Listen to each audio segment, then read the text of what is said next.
इस अनंत ब्रह्मांड की सबसे पहली नारी कौन थी? शिव पुराण में वो अलौकिक कथा दर्ज है जो बताती है कि जब सृष्टि में केवल पुरुष थे तब भगवान शिव को एक ऐसा रूप क्यों लेना पड़ा जिसने पूरे ब्रह्मांड का विज्ञान और भविष्य हमेशा के लिए बदल दिया। यह कहानी है संसार के उस पहले पल की जब प्रकृति ने जन्म लिया था। कथा के अनुसार जब परमपिता ब्रह्मा जी ने सृष्टि की रचना आरंभ की तो उन्होंने अपने मानसिक संकल्प से कई मानस पुत्रों को उत्पन्न किया, लेकिन एक बहुत बड़ी समस्या थी। यह सृष्टि आगे नहीं बढ़ रही थी। मृत्यु और जन्म का कोई चक्र नहीं था, क्योंकि उस समय तक ब्रह्मांड में स्त्री तत्व यानी प्रकृति का कोई अस्तित्व ही नहीं था। बिना नारी के, बिना ममता और सृजन की शक्ति के ब्रह्मा जी की यह विशाल सृष्टि एक ठंडे और बेजान गृह की तरह रुकी हुई थी। सृष्टि के इस ठहराव को देखकर रचयिता ब्रह्मा जी ने परमेश्वर भगवान शिव का ध्यान किया। उन्होंने महादेव का आह्वान किया, हे त्रिलोकीनाथ, मेरी रची हुई यह सृष्टि नारी की ऊर्जा के बिना अधूरी है। ब्रह्मांड के निरंतर विस्तार के लिए मुझे परम शक्ति की आवश्यकता है। ब्रह्मा जी के इस आह्वान को सुनकर महादेव परम ज्योति के रूप में प्रकट हुए और तब एक ऐसा महाचमत्कार हुआ जिसने ब्रह्मांड के कण कण को ऊर्जा से भर दिया। महादेव के भस्म रमे शरीर से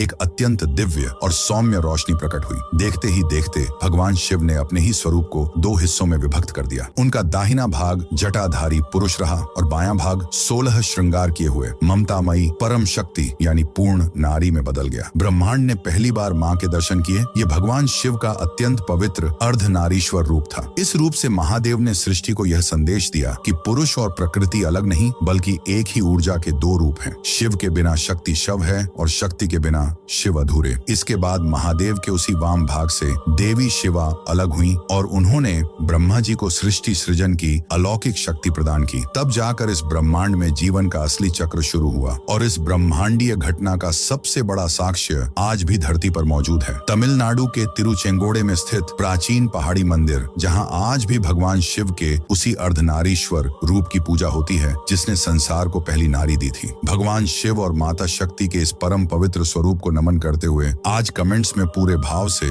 जय अर्धनारीश्वर जरूर लिखें।